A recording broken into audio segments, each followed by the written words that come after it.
The MMORPG subreddit has a bad reputation that, in my opinion, isn't entirely deserved. Sure, it isn't the Library of Alexandria, it isn't always useful, but it's a place to talk about MMOs, which is something that I enjoy doing. You're watching this, so I'd wager that you do too. I stumbled upon a post titled, "After 150 plus hours, I quit FF14, the RPG first, MMO second, because only the MMO part was fun, and most of that is locked behind mandatory MSQ. Bit of a mouthful of a title. As a proud cat girl gamer myself, I decided to read the post in its entirety because I want to understand why people might dislike a game that I've invested thousands of hours into. I'd also like to address the points that the author made, which may serve as a useful discussion for anyone out there who might be curious about Final Fantasy XIV, but may feel some trepidation about stepping into a digital ecosystem with a decade's worth of content updates. So why do people quit Final Fantasy XIV? Let's find out. First, the author points out that he quit during the opening hours of Heavensward while exploring some floating islands. This is obviously Abelathia's Spine, which is barely scratching the surface of Heavensward's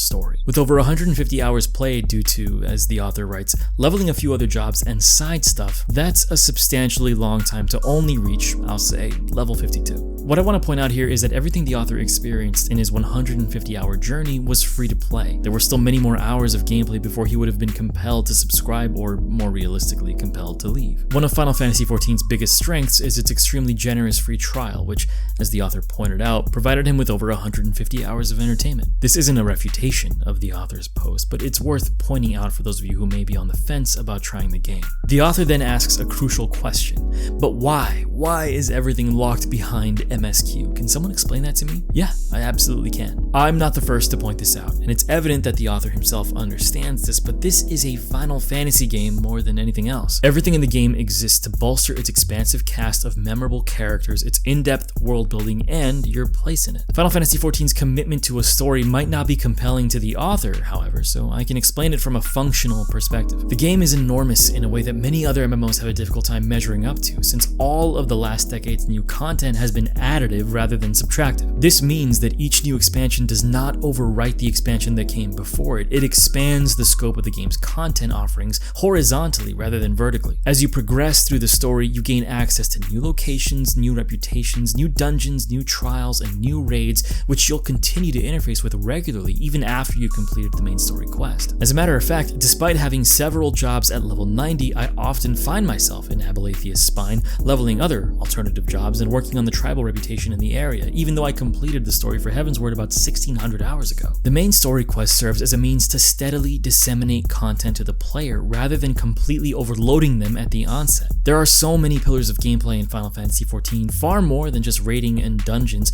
that presenting such a wide breadth of activities to a player without offering them some context would be disastrous. In addition, it isn't true to say that everything is locked behind the MSQ, because many of those gameplay pillars are unlocked throughout the main story quest journey. For example, you will not need to complete Endwalker in order to unlock most of the optional dungeons and raids, alternative jobs, deep dungeons like Palace of the Dead and Heaven on High, Eureka, Baja, and so on. The game is additive, it grows as you progress. The author then proceeds to list his main problems with the game, which I'll discuss and attempt to address to the best of my ability. He begins with, and I quote, "The story is not even all that amazing," which is a perfectly acceptable opinion to have. He cites that there are too many fetch quests and too much dialogue without any engaging gameplay in between. I think that these criticisms are fair, but they won't resonate with every player. Final Fantasy XIV does very little to renovate on conventional MMORPG quest design. The gameplay mechanisms are as traditional as they come, but they are, in my opinion, improved by the narrative context of the story. To the author, it may just be a fetch quest, but to a player engaged by the story, it may be a means to turn the page, so to speak, to see what happens next. While it's certainly the author's prerogative to have a lukewarm opinion of Final Fantasy XIV's story, I cannot agree in the slightest. The game's narrative is incredibly frustrating to talk about because I've played well-written games in the past, The Last of Us, Red Dead Redemption, games of that caliber. But Final Fantasy XIV, with its stiff animations and verbose dialogue, still blows them out of the water. Yet I cannot find the words to communicate why I feel that way to anyone who hasn't experienced it themselves. The story is incredible, in my opinion. I have simply never been brought to tears by a video game before playing Final Fantasy XIV. If the narrative captures you, then the game's unimaginative quest design is a means to a desired end. If it doesn't, then the game is more than certainly not for you. The author then cites the game's difficulty, or lack thereof. He says that the gameplay is almost non-existent during MSQ, which is categorically false, but I understand what he means. Because Final Fantasy XIV is primarily interested in delivering a story, it has to be careful about how difficult it makes the gameplay which facilitates that story to the player. As a result, you get a casual MMO gameplay experience for the most part, but there's something unique about the way that Final Fantasy XIV treats difficulty that I haven't heard anyone else talk about, although I'm sure I'm not the first to say this. The game's difficulty scales consistently through the expansions. If you compare the first dungeon of Heavensward, the Dusk Vigil, to the first dungeon of Endwalker, the Tower of Zot, you'll notice an alarming increase in difficulty during the combat encounters. I imagine that wherever the next expansion takes us, we'll see an even more demanding set of dungeons to play, which is always welcomed. Even the solo encounters that are sprinkled along the main story quest become more complex, more challenging, and easier to fail than you'd think. The game is teaching you as you progress through each expansion.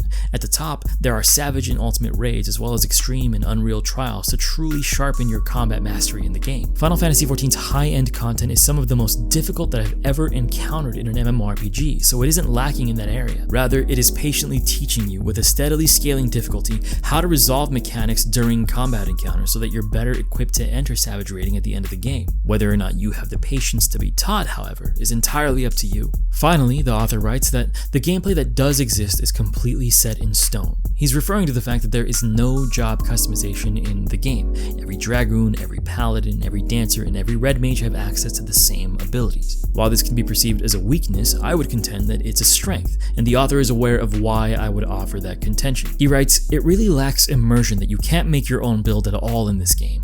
The FF14 community then says this is a good thing, because otherwise you'd get a meta anyway, and you'd end up with the same thing. He disagrees with that notion, which he's welcome to do, even though he is demonstrably wrong in his disagreement. When you look at how games like World of Warcraft or Lost Ark are played at the highest levels, you'll see little variation in character builds, despite the fact that both games offer considerable customization. It isn't an estimation to say that players will optimize their rotations in order to output the most damage. It is simply a truth that we have seen play out in various MMOs for decades. All that said, to some players it is simply a flaw that Final Fantasy XIV does not offer build customization for its combat jobs, and that's alright. What should be acknowledged, however, are the observable results of the lack of variability between jobs in FF14. The game is consistently well balanced, to the point that, save for a few outlier occasions, every job is viable in every form of content. I would further argue that the gameplay variability that the author believes is lacking in Final Fantasy XIV does exist, but in a different form. In World of Warcraft, most classes have 3 specializations, with the exceptions of Druids, who have 4, and Evokers and Demon Hunters, who have 2. Every class is essentially 3 classes in one, each of which is an approximation of the base class fantasy. With the click of a button, you can switch between a Fire, a Frost, or an Arcane Mage, although you retain the identity of a mage no matter the specialization. What if you want to experience a drastically different class identity, though? You have to log out, enter the character creator, start a new character, say a warrior, log in again, level that warrior through areas you've probably already completed without carrying over any story, profession, writing, or reputation experience, before you can then interface with the game from the perspective of a warrior. What if you arrive at the endgame as a warrior, but you find yourself compelled to play as a hunter? The cycle then repeats itself. While World of Warcraft allows you to switch freely between the 3 or so specializations within your character's class, it demands a great deal of repetitive activities in order to alternate to another class. In Final Fantasy XIV, every job can be played on the same character, so despite my Reaper being a singular static job, I can easily switch to other jobs within my role, all of which play uniquely from each other. Perhaps I prefer to play a samurai, or a ninja, or a monk. Without ever needing to encounter a loading screen, I've switched freely between 4 unique jobs right before your eyes. On this point, the author and I can agree to disagree. Final Fantasy XIV isn't for everyone. Evidently, it wasn't for the author. It might not be for you either, but perhaps this video, which addresses the direct complaints and criticisms of a disgruntled player, will clarify some things about the game which may sway you in either direction when it comes to trying it for yourself. Either way, I hope you enjoyed the video. Feel free to leave a like if you liked it, dislike it if you didn't, so that I know where I need to improve. No pressure on subscribing since I'm not much of a YouTuber. As always, thanks for watching.